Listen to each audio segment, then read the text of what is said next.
Ao mesmo tempo, isso me dá uma esperança, uma convicção, ou melhor ainda, uma certeza de que eu sou mais do que vencedor.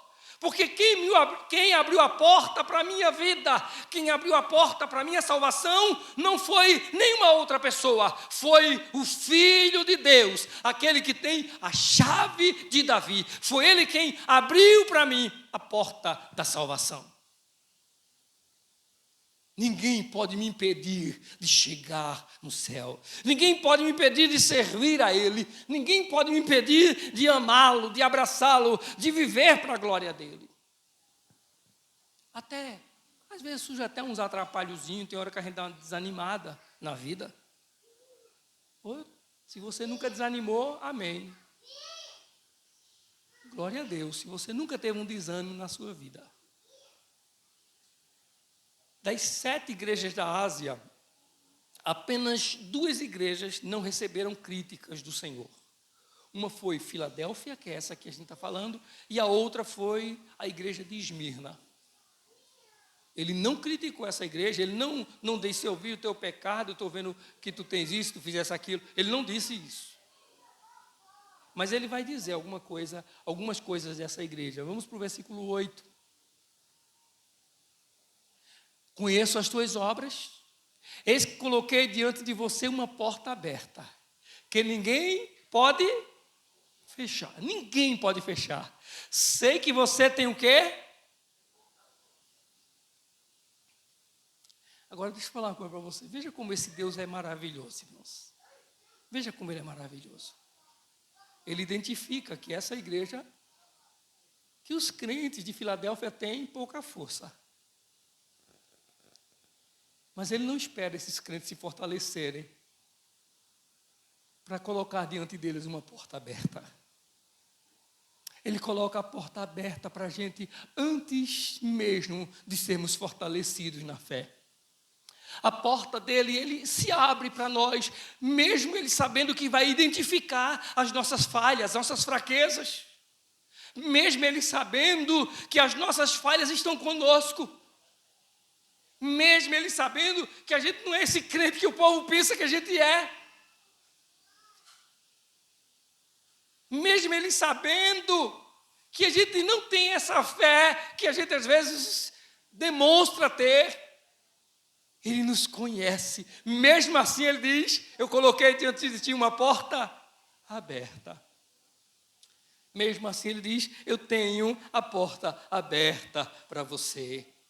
Que Deus maravilhoso, o Deus que conhece os crentes, o Deus que conhece as pessoas, o Deus que conhece a mim, que conhece a você, esse Deus que nos conhece completamente. Oh meu Deus, que Deus maravilhoso, é algo maravilhoso isso. Ele conhece as primeiras obras que a gente faz, Ele conhece tudo que a gente fala, tudo que a gente diz. Salmo 139, ainda a palavra não me chegou à boca, o Senhor tudo conhece, o Senhor sabe de todas elas. Mas Ele diz: eu tenho posto diante de ti uma porta aberta, a qual ninguém pode fechar. Antes de falar das suas fraquezas, antes de falar das suas limitações, antes de falar dos seus pecados, antes de falar da sua impotência, Ele coloca a porta aberta. Em outras palavras, Jesus oferece encorajamento para a sua vida. Ele oferece forças para você.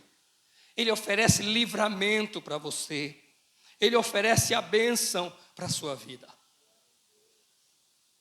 Eu coloquei diante de você portas abertas. Antes de falar qualquer coisa sobre a sua vida, Ele diz: eu coloquei uma porta aberta. Tem oportunidades, tem acesso para você, creia nisso. Jesus, Ele não vai falar aqui especificamente quais são as oportunidades que esse povo teve com essa porta aberta, mas Ele garante que as portas ficariam abertas, porque ninguém pode fechar. Eu não sei o que é que você espera, eu não sei o que é que você quer receber, eu não sei o que é que você está aguardando das mãos desse Senhor. O que eu sei é que Ele abre a porta e ninguém pode fechar. Ninguém pode fechar. E mesmo que você tenha poucas forças. E outra coisa, fraqueza, aqui, pouca força, nem sempre sugere erro, nem sempre sugere pecado, não. Pode ser que pode ser que pouco aqui se trate de um grupo limitado de pessoas. Ou de limites que eles talvez tivessem. Algumas coisas que dentro deles, eles, quando observavam, quando eles desejavam isso, eles pensavam, isso é impossível para mim.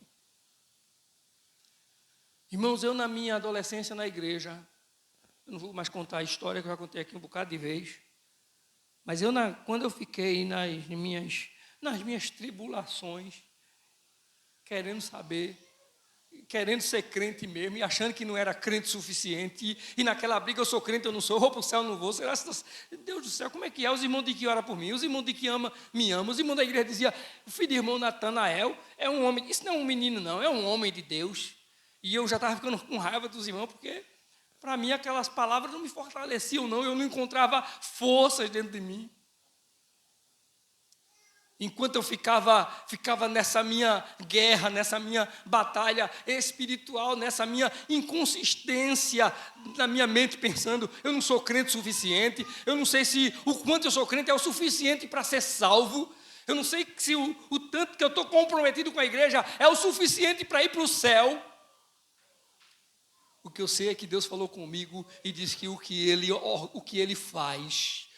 faz, ninguém precisa, ninguém pode desfazer o que Ele faz. Quando Ele me falou aquilo num sonho, que eu me acordei, eu disse, agora eu sou crente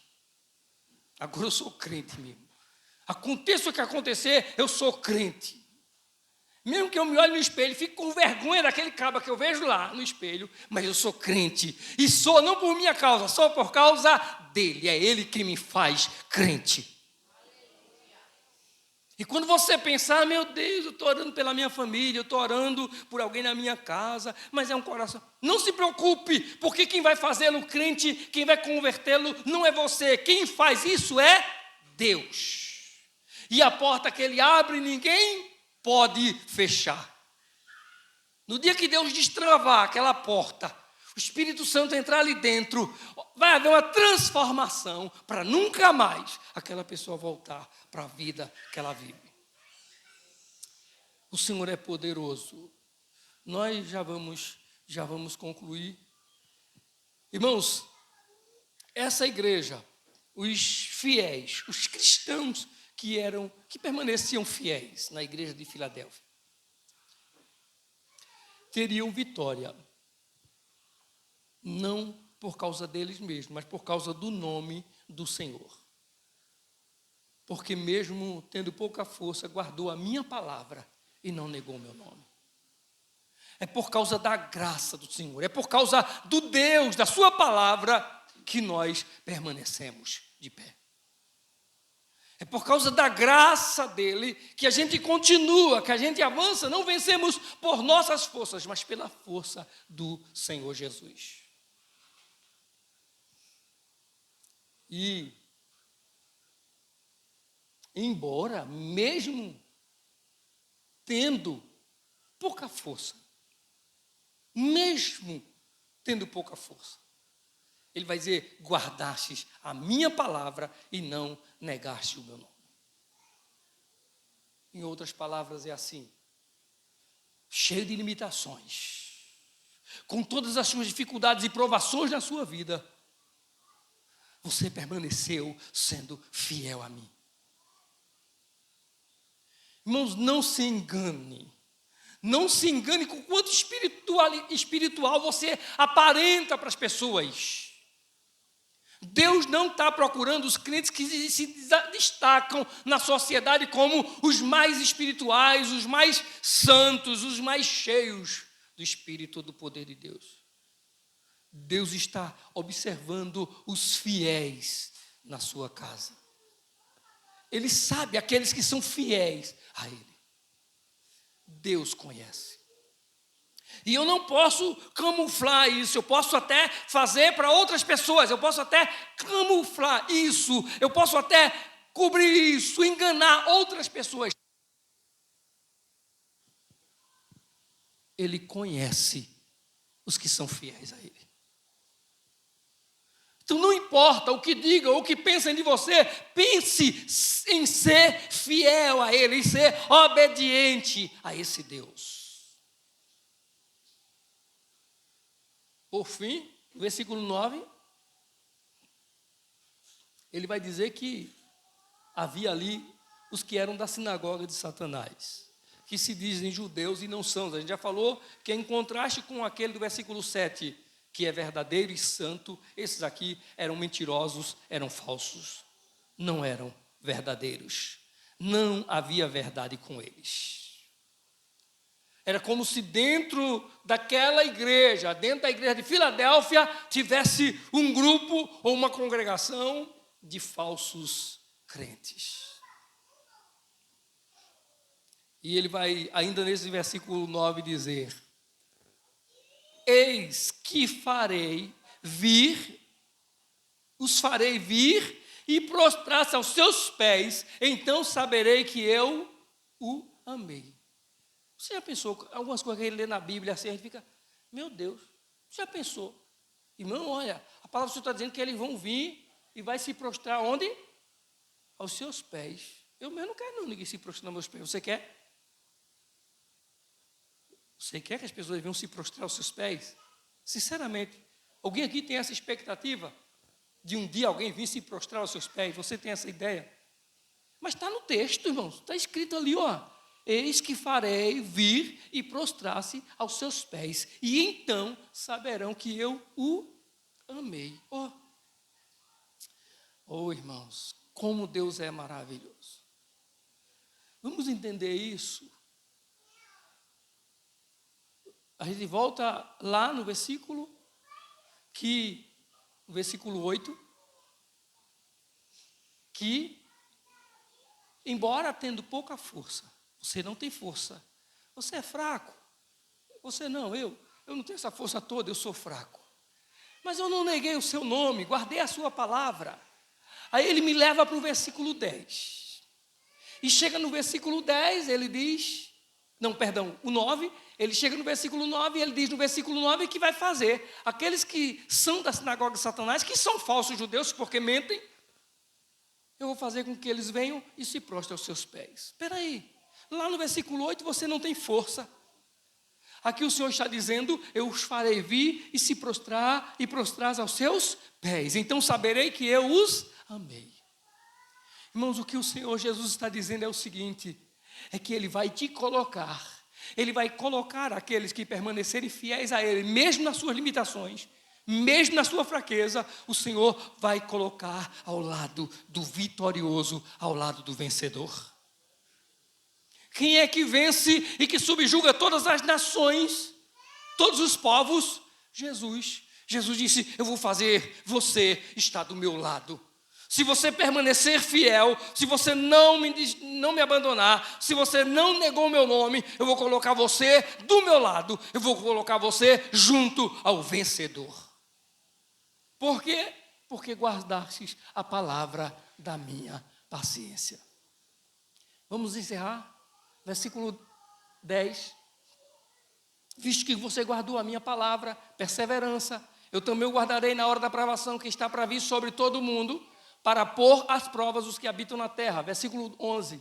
Venha em breve, apegue-se ao que você tem, para que ninguém tome a sua. Versículo 12. Aquele que vencer, será feito o que por mim? Será feito o quê?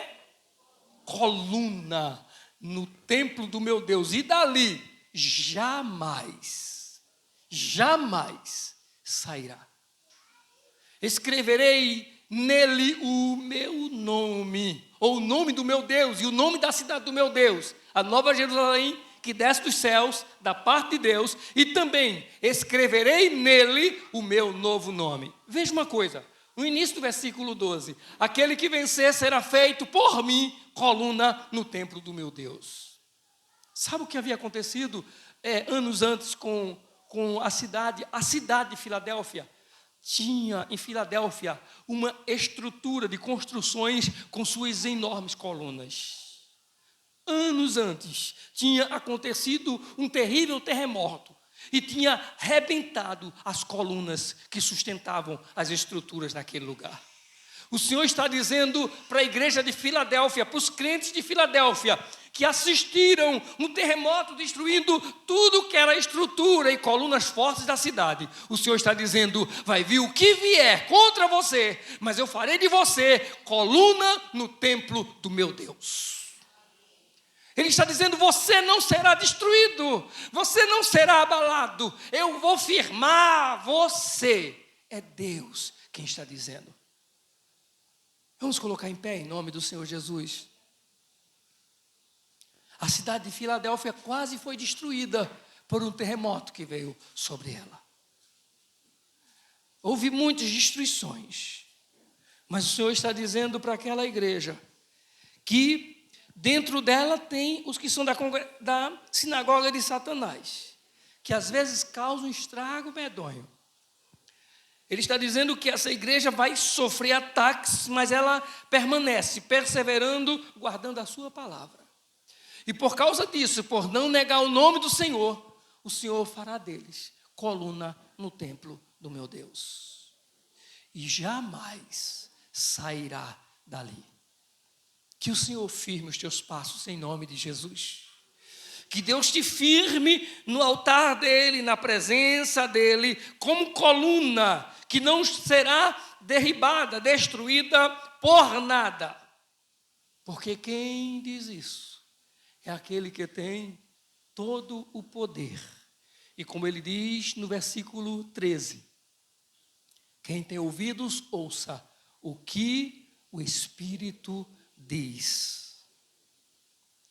Ouça a voz do Senhor para a sua vida. Seja obediente a esse Deus. Não desista porque você se sente ofendido, traído, magoado. Permaneça firme no nome do Senhor.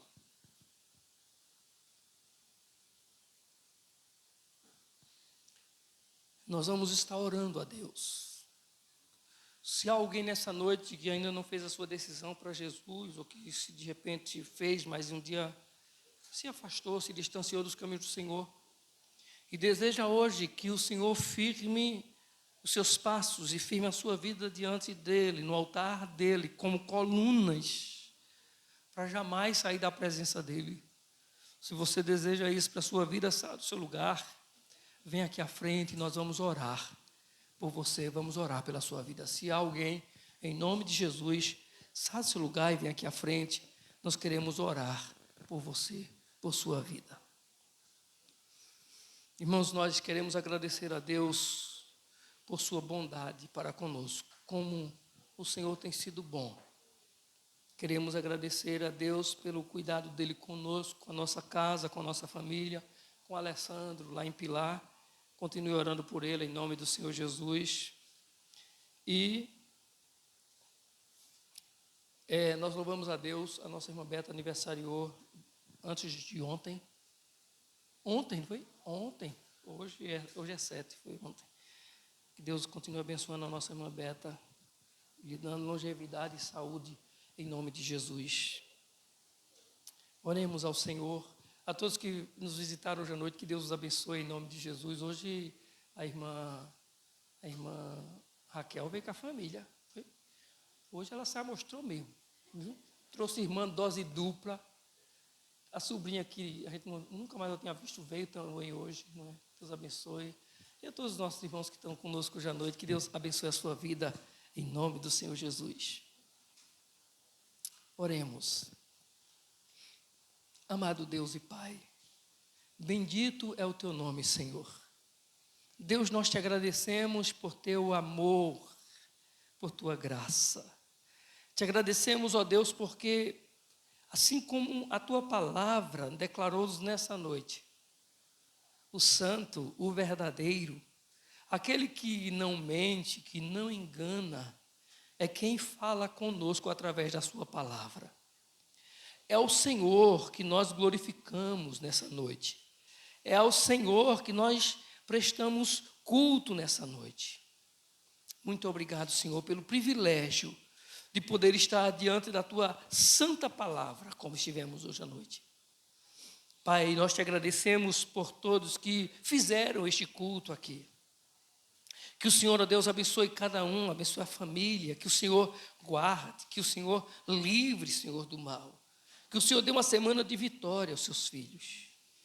Te agradecemos, ó Deus, por mais um ano de vida que desse a irmã Beta. Que o Senhor continue, ó Deus, abençoando a vida dela. Que o Senhor continue dando saúde, sabedoria e guardando a sua vida. Te agradecemos, ó Deus, porque o Senhor, mesmo com as nossas limitações e fraquezas, o Senhor nos ajuda a caminhar e a guardar a tua palavra. Senhor, em nome de Jesus, faz-nos olhar e enxergar o que a tua palavra diz, Senhor. Para que a gente não viva do achismo, do que aparenta ser e não é. Que a gente viva a palavra da verdade no nome de Jesus. Deus, oramos para que haja saúde sobre os que estão enfermos, aqui ou em casa, Senhor. Dê saúde, Pai, aos nossos idosos, aos nossos pais, avós, que o Senhor esteja ajudando-os nessa fase, ó Deus, de idade e de saúde, que o Senhor seja com eles, guarde-os, em nome de Jesus, ó Pai, em nome de Jesus, nós te agradecemos. E que o amor de Deus, a graça do Senhor Jesus, a comunhão e as consolações do Espírito Santo seja sobre todos, hoje e para sempre. Amém. Amém. A paz do Senhor Jesus, que Deus continue abençoando a todos e não saia daqui sem cumprimentar o seu irmão, em nome de Jesus.